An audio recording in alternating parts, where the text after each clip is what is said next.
Never mind. I don't know. Okay, sure, whatever, fine. Here are my updates. The biggest one is that I just tried to karaoke here in my own home for myself. Flobots handlebars. Um, I can do what I want with no permission. I can guide a missile via satellite. Me and my friends took apart the remote control and or yeah, I took apart the remote control and I can almost put it back together. That was so just like, oh, did you fire nuclear employees and wanted to rehire them but realized they didn't have access to your only way of contacting them, which was their government email? Yeah. Okay, maybe try using the handlebars though, which is the Constitution of the United States of America. I had heard something about Doge people being like, so Mr. Big Ball's screen name um is going, I wonder if him and the real world guy hang out, the Fox News weekend caster guy, I'm forgetting his name right now, I don't even know, but I had heard that they're like some kind of federal marshal, or they're trying to get them a certain status to where they could go in on federal properties in these places that are standing their ground like, no, our state still respects the Constitution and you can't have our social security number. Sorry, fuck off. They're now going to have guns and be able to make arrests, is at least the goal. I don't know if that's happened yet. Um, Also heard Trump had said that Ukraine attacked Russia, right? So Ukraine attacks Russia, and then for whatever reason, all of a sudden the outlets are now reporting, and I don't know how they're wording it, but now they're saying the opposite. So I guess that didn't work out well. If you haven't looked at Target stocks, that's really satisfying.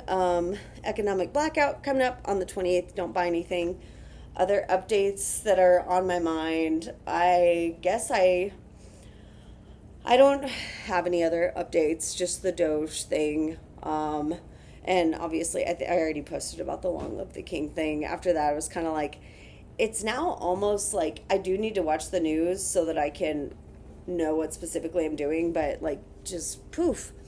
Um, oh, I did call some Congress people this week, and a lady in Kansas for one of the congressmen, or maybe it was a senator, state senator, I can't remember. But I was like, hey, we have the highest cancer research or cancer rates in the nation. Do you mind telling this dude that when he goes to Washington, like, tell him that we don't want cancer funding, cancer funding, but cancer funding cut. And she said, with her mouth whole, ma'am, I think that you're confused. And she was really, I could tell, I could hear it in her intonation. She was confused. Ma'am, I think you're confused. That's a federal thing, not a state thing, so you'd have to call Washington for that. She works for a state senator or congressman. So tell me that your state isn't calling in without telling me Kansas. Like, what the hell? Or, no, my bad. It was Kentucky. It was Kentucky. Like, tell me, Kentuckians, that you're not calling in without telling me. And I explained to her, I was like, well, yeah. And I didn't freak out, like, because what good does that do anyone? I have a philosophy degree. I'm worth my salt. So I was like, all right, I hear the point you're taking. And my response was just, yeah, I elected him so that he could go tell the president and all the people in Washington. I was like, that's what Congress is, right? Like, all the states say, we like what you want our state to look like. Please go tell Washington to support our path to this reality, to make this reality. And she said, I was like, yeah, I elected him to tell the people in Washington what I want, was about as simply as I put it. And she said, oh, yeah, that's true. Okay, what's the message? And then, like, she was so on board, right? I was telling her, like, about the NIH and about federal research for cancer. And I was like, yeah, no, things that, like, were being done now aren't, to my understanding. And she was like, oh, that's just terrible. And, like, bless her for getting on board, But it was wild to me. Two other things that stuck out to me. I think the girl, I believe her name was Jacqueline or Jocelynn, out of Texas, Gainesville, Texas. I looked up her congressman is Ronnie Jackson. I called that office and asked the one, I said, do you know if Ronnie knows about this? And the woman, like, Googled it right fast and was like, okay, yeah, I'm seeing that. That's really sad. And she was like, okay, what's the message? And I was like, will you tell him? And I hadn't really thought it through. I was like, which isn't great, obviously, but I was like, will you tell him that I wish that she hadn't have died? Because she took her own life. Yeah. So I was like, I wish she hadn't have died. And the woman was like, yeah. And I asked him, I was like, will you tell him that his policies, this is like what he's supporting is children going to school and facing this kind of discrimination, because that's what the state, Senate, and Congress is kind of, they're leading by example. This little girl was told by her classmates, ICE is coming for your family, and it made her really sad. Really sad. And so this woman, I was like, so yeah, I said, they're leading by example. And the last thing I said, I knew was pushing it. I was like, and please tell him that he's an immigrant who came here from England to escape a king. And this woman, the idea that she was an immigrant, she did not like that. She did not like that, because she started to argue with me. She said, well, yeah, but we do have immigration laws. And then my brain was just like, we're talking about a dead kid, and you want to lecture me about immigration laws when taxpayer money, you're sitting in this chair. What's your job? Is it to educate the taxpayers, or is it to send messages from the taxpayers to the person you work? Like, you work for me, bitch, shut the fuck up, was my vibe. But I didn't say that because that's not productive. If I have a real point, I'll just use logic, because that's way more sustainable. For example, just like a side note, somebody commented on something saying nonsense, and I said, why is it nonsense? This paragraph they replied with didn't really answer my question, but they called me, it was like 5 different super mean names, and that, like, their intro and their conclusion was an ad hominem fallacy, right? Like, they were attacking me, and it's like, okay, if the question why is so bothersome for you, maybe that should be a little alarming. If the question of why is such a problem for you and you have to name call over it, maybe it's your views and not my asking you to clarify your points.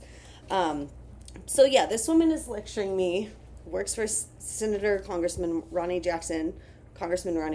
She says, yeah, we have immigration laws. I interrupt her and say, oh, I just didn't want to waste your time. I'm sorry. Did you think that I had a way to get your message to Ronnie? I was like, I don't actually. She was just silent. I gave her a few seconds, just stunned silence, I tell you. I said, it just seems like you think I have a way to let him know what you want him to tell the people in Washington, but I actually don't have a way to do that. And she still stayed silent, and I was like, you could call the number that I used. And right when I said that, it was just like, you lady, I'm so over this. And she was like, I'll let him know. I was like, thanks so much. Another one that was interesting. Oh no, what was it? There was the lady that wanted to lecture me on immigration when I called to let her know that a Mexican immigrant had died in her state in Gainesville, Texas. There was Kentucky that thought I meant to call Washington. There was one that they didn't understand, like, just pass a message to the senator, and it was my first call. And so I was kind of unclear on how things were going, how to do stuff. But she was like, yeah, well, we'll call you back. And then, like, she calls me back, and I'm asking her questions about the farm bill. It wasn't a congressman or Senate person, or senator. But she was just, like, saying, oh, the farm bill won't do this and won't do that. And I was like, okay, well, I looked it up. I was like, I literally just went to ChatGPT and said this. And she immediately just felt like she had won. She goes, oh, okay, well, that's the problem right there. Even though I'd been saying things like, well, RFK, the big thing that I was calling for was like, okay, if there's no federal support for, like, crop insurance loss, like, or market fluctuations, I said, are the people of Texas going to have higher taxes in order to support our farmers, or do we even have a plan to make sure that they're supported now that there's not this federal support? And this woman kept insisting there hadn't been federal support for farmers.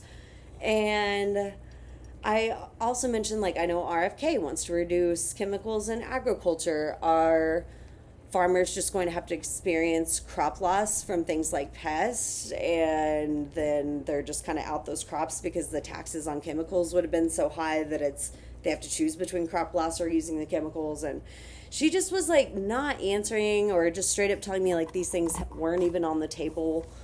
And so yeah, I said the chat GPT thing, and I can't remember, but yeah, she was like, no. And I said, oh, okay, well, you can Google these things as well. I explained, I said ChatGPT simply has a different algorithm, so it's not as though it's pulling fake news sites. It's just ones that Google isn't going to bring up for you.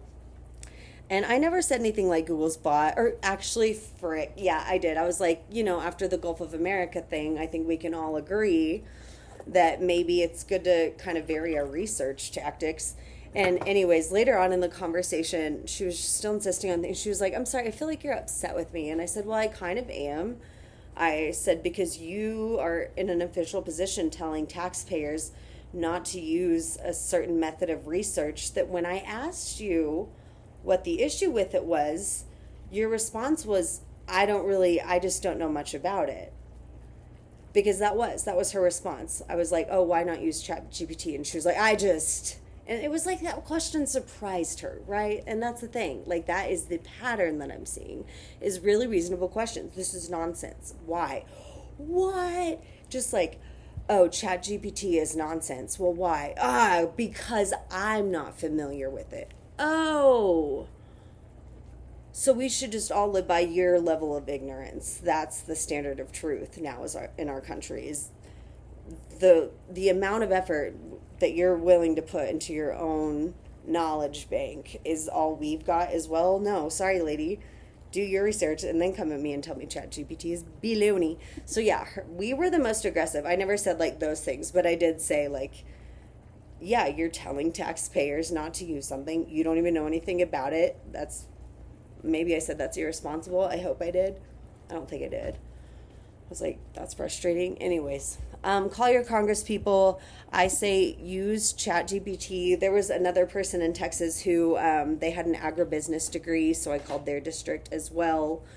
But yeah, like Kentucky having the highest cancer rates in the nation, that was something I was like, okay, I wonder if they know. And it's hard because I think you need to limit your issues, especially since, let's just admit, the people taking these notes aren't maybe great at summarizing if they don't even know that I don't need to call Washington, that I am calling the right place to express my views. So I've tried, as far as mental health, fuck you, RFK attacking people who want to be on SSRIs and telling them they should go to wellness farms. I'm not on an SSRI. Been told by many people I probably should be, many health professionals and people that know me. But now I'm like, well, look at me and RFK buddying up. Huh? Anyways, as far as mental health, I've tried to do watching the news one day and then activism the other day. So either going to rallies or making calls or thoughtfully trolling is how I'm just trying to put it. And when I say that, like, I know on the thoughtfully trolling days, I'm going to have a notification and I need to be in a certain mindset before I go in, because if I'm dealing with my ego, then I'm not going to educate anyone, right? The only thing I'm going to educate people about is like, that hurt my feelings, and that's not going to save democracy, right? So if you're a thoughtful troller, just make sure you know what an ad hominem fallacy is, and in your mind equate it with the white flag and still try and pull that person back into battle, right? Like, they know they've lost, surely, I hope. But yeah, if they're name calling you and haven't answered your question, just go back to the question. That's so much more powerful, in my opinion and in my experience. And I don't know, just in philosophy classes, I swear, if I would have gone like, Professor, my fellow classmate made a fine point, but have you noticed they're wearing far too much hair gel today? I wouldn't have passed that class. Like, there is a way to do things, All right. Stay sane unless you don't want to. Cheers.